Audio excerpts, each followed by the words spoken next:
নাই এইটো ক্ষেত্ৰত মই এইখিনি ক'ব খোজো আজি শুনিবলৈ পাইছোঁ যে এইটো চৰকাৰ এক্সটেনশ্যন বিচাৰি আছে BPF-এ তো এইটো ক্ষেত্ৰত আমি পূৰ্ণ বিৰোধিতা কৰিছোঁ আৰু মই ভাবোঁ অসম চৰকাৰ যিটো অসমত আমাৰ যথেষ্ট প্ৰভাৱটো কম লাহে লাহে ভাল হৈ আহিছে আৰু চবে যদি নিয়ম নীতি মানি চলে লকডাউনটো লাহেকৈ কমপ্লিট বেমাৰটো ঠিক হ'বলৈ বেছি দিন নালাগিব গতিকে পাব্লিকে অলপ সজাগতা ৰাখিলে নিশ্চয় বেমাৰটো যেতিয়া কমপ্লিট ঠিক হৈ যাব ইলেকশ্যন হোৱাটো সম্ভৱ গতিকে এই ক্ষেত্ৰত মই ভাবোঁ 6 মাহৰ এক্সটেনশ্যনটোতো বিৰোধিতা কৰিছোঁই প্লাছ দুই এক মাহ যিখিনি সময় লাগে সেইখিনি আমি ৰাজ্যপাল বা আমাৰ গভৰ্ণৰৰ তাত যাতে শাসনটো দি যিকেইদিন লাগে চলাই যোৱাটো আমি বিচাৰোঁ আৰু ঠিক কথা বৰ্তমান কংগ্ৰেছৰ কেনেকৈ চলি আছে না আমাৰ ইয়াতো যথেষ্ট ভাল কংগ্ৰেছ আজি 3 টাৰ্ম যেতিয়া 15 বছৰত 3বাৰ যেতিয়া ইলেকশ্যন হৈছে প্ৰত্যেকবাৰে আমি ছেকেণ্ড পজিশ্যনতে আছোঁ আৰু খুব কম মাৰ্জিনত আমি হাৰোঁ 1500 700 প্ৰথমবাৰটো আমি 300 কিমান ভোটত হাৰিছিলোঁ দ্বিতীয়বাৰ আমি 2000ত হাৰিছিলোঁ এইবাৰো 2500 মান এটা ডিষ্টেঞ্চত হাৰিছিলোঁ যোৱাবাৰ আৰু এইবাৰ AIDF আমাৰ লগত এলায়েন্স যিহেতু যোৱাবাৰ AIDF-ও যথেষ্ট ভোট আমাৰ কাটিছিলে মোটামুটি 2500-3000 মান ভোট এটা নষ্ট কৰিছিলে এবাৰ সেইখিনি ভোট প্লাছ হৈছে প্লাছ আমাৰ মাইনৰিটি ভোটখিনিও বাঢ়িছে তো এই ক্ষেত্ৰত যথেষ্ট প্লাছ পইণ্ট আছে কিমানমান ভোটত জিকিব বুলি ভাবিছে আমাৰতো সম্ভৱ আমি এবাৰ মোটামুটি 18+ ভোট পোৱাৰ এটা আশা কৰিছোঁ বাকী ৰাইজৰ বিবেচনা ৰাইজে কি কৰে আগত মানে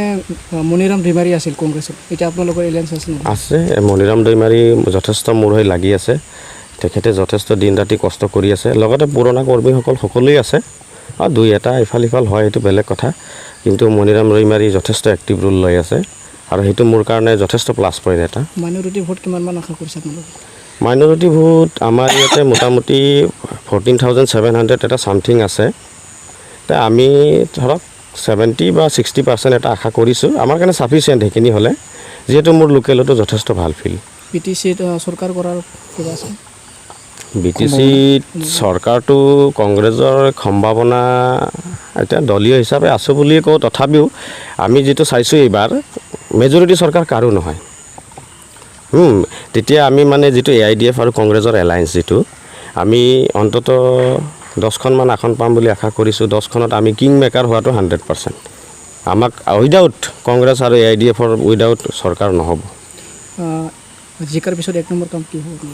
আমাৰ জিকাৰ পিছত প্ৰথমটো ডেভেলপমেণ্ট সেইটো ইছ্যুটো থাকিবই চবৰে আৰু 2 নম্বৰ মানে মেইন ইছ্যুটো হ'ল সব কথাৰে এটাই মন্ত্ৰটো হ'ল কৰাপশ্যনটো বন্ধ কৰিব লাগিব কৰাপশ্যন বন্ধ হ'লে অট'মেটিকলি ডেভেলপমেণ্ট হ'ব আজি ৰাইজৰ কি কৰি আছে মেম্বাৰবিলাকে ঘৰ এটা দিবলৈ গ'লে 10,000 টকা লাগে ৰাস্তা এনৰেগা ৰাস্তাত 5 লাখ টকা আহিছে 50,000ৰ মাটি পেলাইছে 4-5 লাখ টকা খাইছে গতিকে এইবিলাক যেতিয়া কৰাপশ্যন বন্ধ হৈ যাব অট'মেটিকলি ডেভেলপ হ'ব গতিকে মোৰ প্ৰথম হ'ল কৰাপশ্যনটো বন্ধ কৰিব লাগে 2 নম্বৰ মোৰ কথা এতিয়া মই যেতিয়া সমষ্টিত কেম্পেইনত ঘূৰিছোঁ এটা প্ৰব্লেম পাইছোঁ আমাৰ বড়োৰ মাজতো অনাবড়োৰ মাজতো লেণ্ড ইছ্যু যিটো লেণ্ড ৰেজিষ্টাৰৰ কাৰণে আমি কোকৰাঝাৰ আজি 15-20 বাৰ গ'লেও লেণ্ড ৰেজিষ্টাৰৰ পাৰ্মিশ্যন নাপাওঁ তো এইবিলাক ক্ষেত্ৰত আমাৰ ইয়াৰ MCLA হওক কোনোবা হওক এইবিলাক আমাৰ এছেম্বলিত যে ক'ব লাগিছিলে আজি লেণ্ড ৰেজিষ্টাৰত ইমান প্ৰব্লেম কিয় হয় আজি কোকৰাঝাৰ আমাৰ যাওঁতে আহোঁতে গোটেই দিনটো গুচি যায় তো এইবিলাক বস্তু আমাৰ কুইক হ'ব লাগে কামবিলাক আৰু কমচে কম ওদালগুৰিতে যাতে ইয়াৰ পৰাই কিবা এটা ছিষ্টেমত হওক অনলাইন ছিষ্টেম হওক বা কিবা এটা চাব ডিভিজন বনাই হ'লেও এইখিনি কাম কৰাৰ ব্যৱস্থা কৰিব লাগে আমাৰ কোকৰাঝাৰ অহা যোৱা যথেষ্ট কষ্ট হয় গতিকে এইবিলাক বহুত কথা আছে চাব লগা আৰু বাকীটো ৰাইজৰ সৰু সুৰা সমস্যা এইবিলাকতো আমাৰ ডেভেলপমেণ্টৰ ইছ্যুটো থাকিবই সেইখিনি আপোনাৰ কিবা ৰাজনীতিত অহা মূল কিবা উদ্দেশ্যবিলাক কি ৰাজনীতিত অহাৰ উদ্দেশ্য হ'ল এটাই আজি আমি ইয়ং জেনেৰেশ্যন যিবিলাক আজি চাই আছোঁ কৰাপশ্যন হৈ আছে কৰাপশ্যন হোৱাৰ পিছত আপোনাৰ বা আমাৰ নিচিনা বা যিমান ইয়ং জেনেৰেশ্যন আমি যদি ফাইট নকৰোঁ তেতিয়াহ'লে আমাৰ BTR বা আমাৰ অসমটো আমাৰ বড়ো হাৰীৰ যিটো বা আদাৰ কাষ্ট বা BTR-ৰ যিটো পাব্লিক এইবিলাক আনডেভেলপমেণ্ট হৈ আছে লাহে লাহে মানে আমাৰ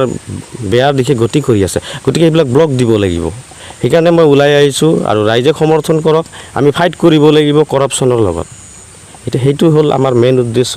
আৰু ডেভেলপমেণ্টটো আমাৰ লগত আছেই সেইটোৱে মেইন উদ্দেশ্য যে কৰাপশ্যন বন্ধ কৰিব লাগে আজি BPF-এ যিটো মানে শাসন চলাই আছে দাদাগিৰি গুণ্ডাগিৰি ৰাজনীতি সেইটো বন্ধ কৰিব লাগে বৰ্তমান BTC অঞ্চলত BTC নিৰ্বাচনত UPPL বহুত মানে ক্ৰাউড চলি আছে তাৰ বিষয়ে কি ক'ব না BTC ইলেকশ্যনটো কেপচাইড ইলেকশ্যন হয় য'ত বড়োৰ পপুলেশ্যন বেছি তাত এটা BTCৰ হাৱাটো বেছি উঠে যেনেকৈ আমাৰ মাইনৰিটি এলেকাত কংগ্ৰেছৰ এটা ক্ৰাউড উঠিব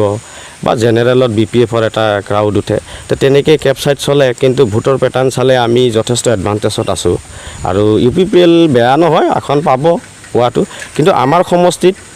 মানে এটাই মোৰ ভাল এটা ৰিজাল্ট পাইছোঁ মই বুলি কোৱা নহয় আমাৰ যিটো এগেইনষ্ট আমাৰ BPF বা UPPL BPFক মানে লিডাৰবিলাকো কৈ আছে আমাৰ কংগ্ৰেছৰ লগত কণ্টেষ্ট হ'ব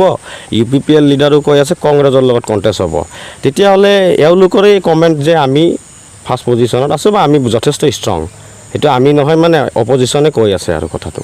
লাষ্টত ৰাইজক কি আহ্বান কৰে আপুনি ভোটৰ পৰা ৰাইজক এটাই কথা কওঁ মই